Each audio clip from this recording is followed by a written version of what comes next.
Another year brings another banner for South Dakota women's basketball. How's everybody doing? I'm Jay Elsen, and this is Coyote Corner.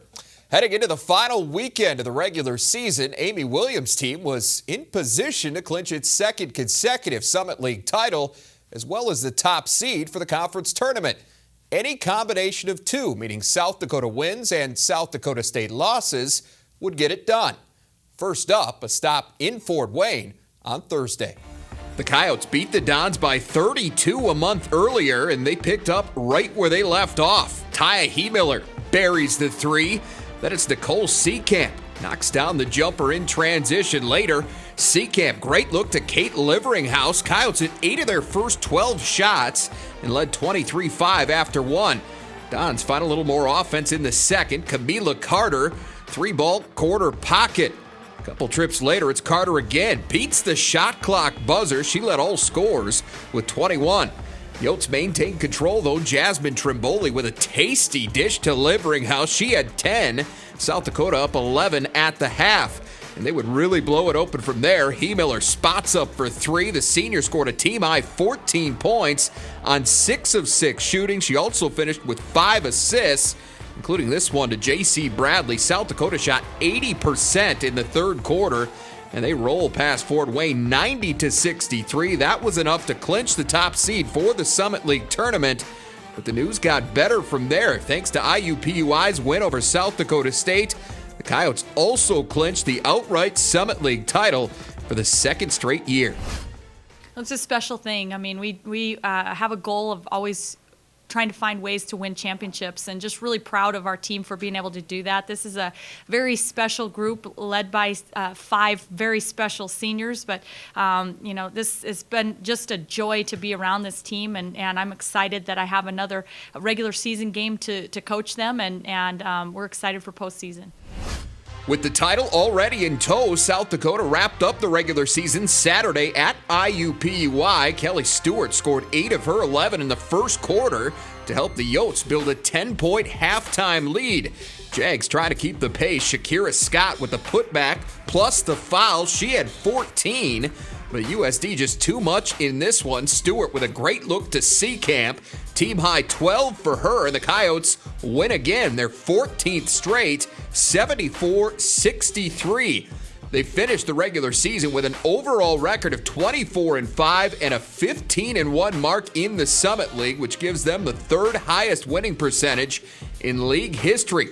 The top-seeded Coyotes will play the opening game of the Summit League tournament for the 2nd straight year. They'll face Denver at 12 p.m. Saturday. We'll take a closer look at that matchup a little later in the show. The regular season title is one thing, but Amy Williams and the Coyotes are already turning their attention to Sioux Falls. What's it going to take to complete the Summit League sweep? We'll ask the head coach when we come back. Coyote Corner on Midco Sports Network is presented by Dakota Land Honda. And welcome back to Coyote Corner. Jay Elsen, joined now by head coach of the back-to-back Summit League champion South Dakota women, Amy Williams. And Amy, how sweet does that sound? That sounds really good, Jay. We're excited, just proud of our team to accomplish that goal, and back-to-back sounds pretty good. Well, the only guarantee you had going into the week, Thursday, is that you were going to lock up the top seed for the Summit League tournament with a win over Fort Wayne. And it looked from the onset like your team had every intention of getting that part of it done. They did it in impressive fashion, too. What stood out to you most about that effort? Well, I thought we really came out of the chute just ready to play, and we guarded pretty well. They scored 5 points there in that first quarter, and one of those was a banked-in three-pointer. So very good defensive intensity right away. But then I thought too many turnovers in the second half, and credit to Fort Wayne. They just really kind of mixed some things up defensively, got after us. They're a very scrappy team and hard-nosed team, and we knew on their home court they were fighting to be in Sioux Falls, and they gave great effort there and were able to close that gap heading into halftime. Well, that first quarter, very strong, as you mentioned. The second quarter, they came back and closed it out a little bit on you, but boy, the third quarter, 12 of 15 from the floor. I mean, that's just dialed in. Yeah, I think our kids were really sharing the basketball well and sticking to the ways we wanted to try to attack them defensively, and were able to get back a little bit of a comfortable lead there in the third quarter. Well, as you were beating Fort Wayne, IUPUI was doing you a favor, beating South Dakota State, and that was what clinched that second straight Summit League title. Your reward, of course, a date with the Jaguars, right? I'm sure you're excited about that after they had just beaten the Jackrabbits, but this game ended up being meaningless in terms of the standings. But with that said, how important was it to get a win in Indianapolis? Well,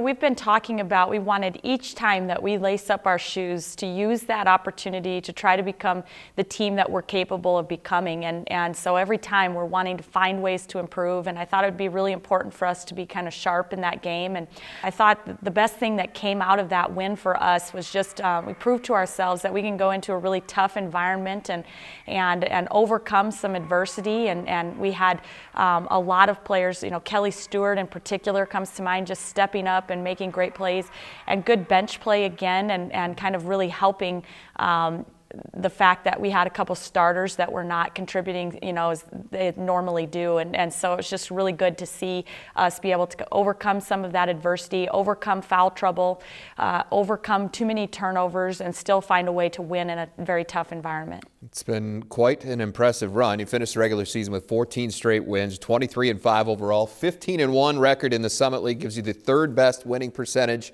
in regular season history in the league. What does all that mean to you? Do you allow yourself to enjoy at least that part of it right now? Well, I want our girls to take time to really enjoy this process as it's going on, and it's so easy to just kind of, get locked into the next step. So we've tried to really take a step back and kind of enjoy this, and this is a really special team, and it's a special group, and we want to make sure we take the time to process all of that, but the truth is, this was one of our goals, and we have some more set for our team, and so we're still focused on how can we keep getting better. You were in this exact position a year ago, regular season champs, number 1 seed for the Summit League tournament, but of course, when it all came down to it, came up just one win short of that ultimate goal, and that is, of course, the NCAA tournament. How much, if any, conversation will there be about that this week? Do you even need to remind your girls of what happened last year? No, I don't think so. I don't think there's any reason to do that. This is a completely different team, and right now we're just trying to lock into this team and what's going on this year, and I think this group, is just another year more experienced, and they've been there and done that, and they know the expectations, they know what's coming, and so I think we're more poised to handle that. Well, the road starts Saturday against Denver, who you saw just a couple of weeks ago out in the Mile High City. What are your thoughts on this third matchup with the Pioneers? Always obviously difficult to beat anybody three times in one season, even if they are the number 8 seed. Yeah, I mean, Denver they're a dangerous team because they're led by Paige Bradley, who's just a tremendous senior leader and capable of scoring in bunches. And we saw that firsthand in the Dome when she hit 5 first-half threes against us. I mean, she's just a very capable leader for that team. And they've added some players back into the mix that weren't playing against us the first times that we played that team. And I think they're starting to be a more complete team as they have recovered from some serious injuries. Well, good luck. Congrats on the regular season championship. We'll see what happens, and we'll talk about it afterwards. Thanks, Jay. All right, thanks, Amy. Well, the Coyote men punched their ticket to Sioux Falls with an upset in Indianapolis. We'll recap their big win over IUPUI when we come back. Coyote Corner on Midco Sports Network is presented by Dakota Land Honda. And welcome back. While the women were fighting for the top seed, the South Dakota men were simply hoping to earn a place in Sioux Falls. The Coyotes were clinging to the 8th and final spot entering play last week, needing a win or a Western Illinois loss to lock it up. Needless to say, Craig Smith and company were hoping to take care of business themselves Thursday against IUPUI. Good start for the offense. Tyler Flack hits the turnaround to get things going. Coyotes moving the rock well. Good look for Casey Kasperbauer here. He's got it for 3. Then it's Kasperbauer again. Creates his own shot this time. South Dakota up 3. On the other end, Darrell Combs starting to sizzle. He dropped 20 in the first half. Outside of him, the Coyotes had a pretty good half defensively. Trey Norris, the steal and the score. USD up 5 at the break. Combs still hot to start the second. Another of his 6 threes there. And later he goes off the dribble. Jags eventually pulled within 4.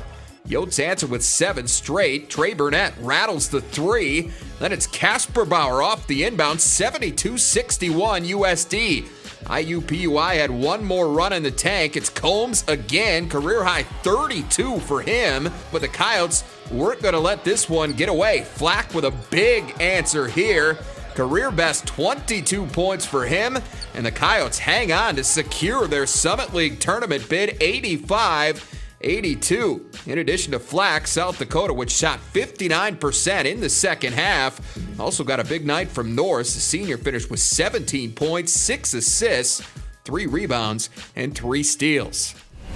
With that tournament bid in hand, the Coyotes headed for Macomb, where they could claim the 7th seed with a win over Western Illinois. But they ran into a bit of a buzzsaw. The Leathernecks unconscious from outside. Mike McClusack for 3. Garrett Covington, he got it as well. Then it's McClusack again. He hit 4 of Western's 10 first-half triples, and the Necks led 54-29 at the break. The Yotes didn't quit, though. In fact, they came roaring back. Casper Bauer, he's okay from outside, too. He finished with 10. South Dakota went on a 19-0 run to get back within 6 with about 9.5 minutes to play, but it proved to be too little, too late. Western Illinois forced 4 Coyote turnovers down the stretch, leading to 6 points, and that helped the Leathernecks close it out. 90-76 was the final. South Dakota put 5 players in double figures, led by Burnett with 18, but that first half hole was just a little too deep. It's the Coyotes' first loss to the Leathernecks in the last 5 meetings, and with that, they finished the regular season at 14-17 overall and 5-11 in the Summit League. Well, it may not have been the result they were hoping for out of their final Summit League tournament tune-up. The bottom line is they're in, and Craig Smith couldn't be happier. We'll get his thoughts on the opportunity that awaits his team in Sioux Falls when we come back. Coyote Corner on Midco Sports Network is presented by Dakota Land Honda. And welcome back to Coyote Corner. Jay Elsen joined now by head coach of the Coyote men, Craig Smith. And Craig, the situation coming into last week, pretty simple for you. You needed one win or a Western Illinois loss to clinch a spot in the Summit League tournament. And as it turned out, both of those things actually happened on Thursday night. So before we get into too much detail here, the feeling initially when you realized, hey, we're in. We said all year, if you're good enough to make the conference tournament, you're good enough to make the conference tournament. It's not really a discussion that we want to be a part of, and so I'm sure it was a relief to the guys. We never ever talked about it as a team. I thought we played really good basketball against IUPUI. I thought we played probably one of our 3 best games of the year all the way around. Every guy that got in there contributed in some sort of fashion and in a positive way. And it was an exciting game to be a part of and a great victory for us because that was only their second loss on their home court. You mentioned IUPUI. It was a very good game. You look at the box score, everything stands out about it.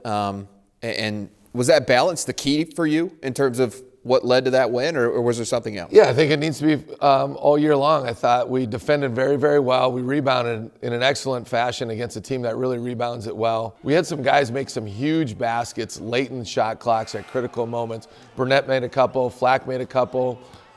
Trey Norris got fouled late, and then certainly at the very end, when they cut the lead to 2, Flack kind of puts a nail in the coffin by getting a really tough finish at the rim. Bottom line, qualifying for the tournament, as you mentioned, that was the ultimate goal. Some people might not care how it gets done, but is winning to get in, make it a little bit better for you? Is that the way you want to do it? Well, anytime you can win, it's a positive thing. So, yeah, it helps to gain momentum, right? You want to get wins to gain momentum going into the conference tournament. And certainly when we won that one, it felt like we gained a lot of momentum, gave our guys some confidence that we can go out there and get this thing done. And then postseason tournament, everyone's record's 0-0, as the old cliche goes, right? So we'll see what we can do this weekend. Well, your work wasn't done there. I mean, you tried to take that momentum with you to Macomb on Saturday. Still had a chance to get the 7 seed with a win in the regular season finale against Western Illinois. And if not for a ridiculous three-point shooting performance from that team in the first half, it very well might have happened. They played very, very well. I thought they played about as good as they could play in the first half. They go 10 for 16 from the three. Our offense just got anemic. I thought we played a lot of one-on-one basketball, took quick shots, quick long shots. And when you're missing quick long shots, it feeds into people's transition game, and that's their best offense. And they got going in transition and started nailing 3 after 3 and got some easy baskets. And we tried to get a 12-point deficit back on one shot, and you just can't do that. And all of a sudden we're down 25, and then from about the 17-minute mark to about the 9-minute mark, I mean, we put on a tremendous flurry. We went from down 29 to down 6, and we missed a front end that of a one-on-one that could have got it to 4, and then we just kind of went back and forth from there on out. So disappointing loss, certainly. We'd love to get the road sweep and really, create some serious mojo going into the conference tournament. But we'll come back with a good week of practice and see what we can do against an excellent Fort Wayne team. Yeah, the loss does set up a showdown with top-seeded Fort Wayne in the Summit League quarterfinals on Saturday. If you're going to pull off the upset, I mean, the first couple of matchups with the Mastodons ended in double-digit losses, but if you're going to get this one, what has to happen? Well, a lot of things have to go right. I mean, they're very, very good. They're one of the 10 best three-point shooting teams in the country.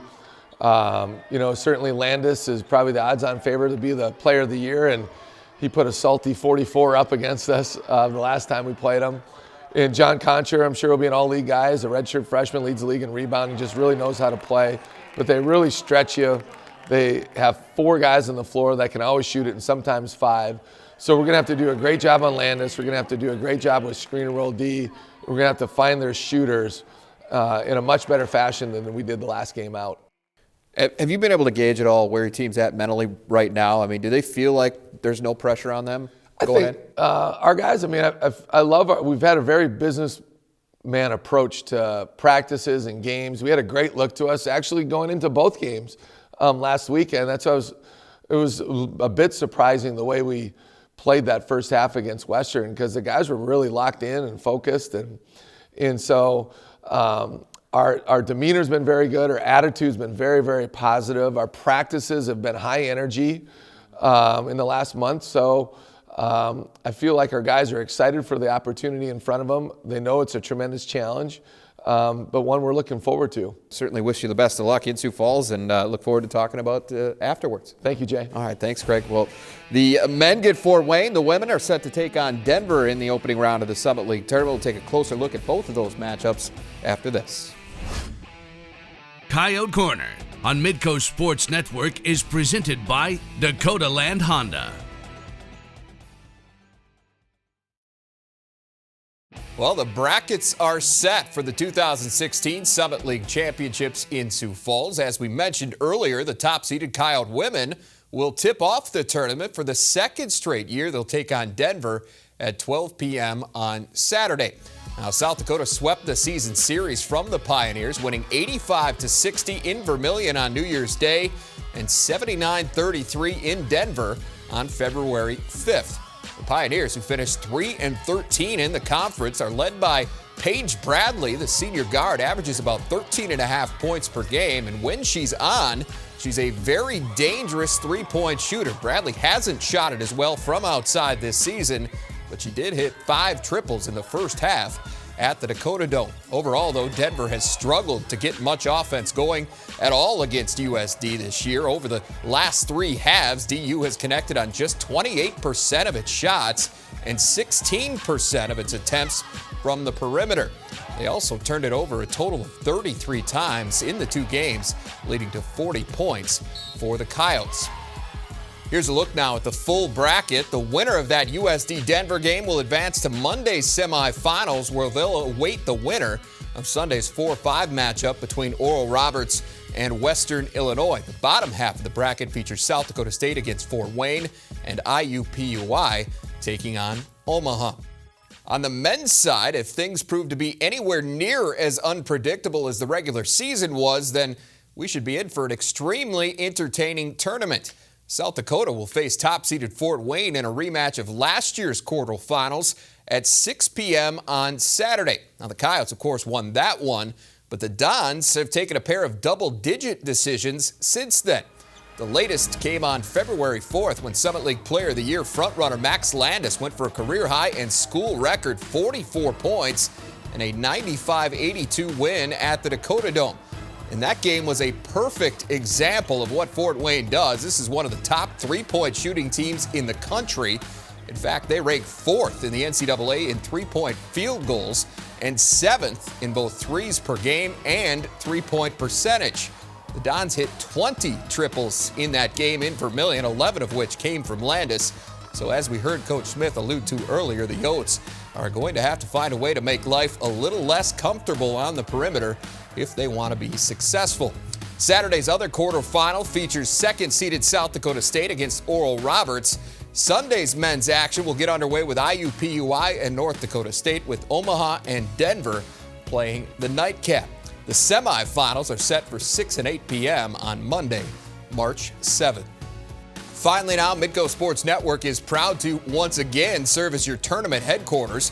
You can catch the first 12 games of this year's tournament right here on Midco SN. That's the quarterfinals through the semis. For additional tournament info, be sure to follow along on Twitter at Midco SN. You can also check out our Facebook page for fun contests, photos, and trivia. We also ask that you interact with us throughout this year's tournament using the hashtag TourneyHQ.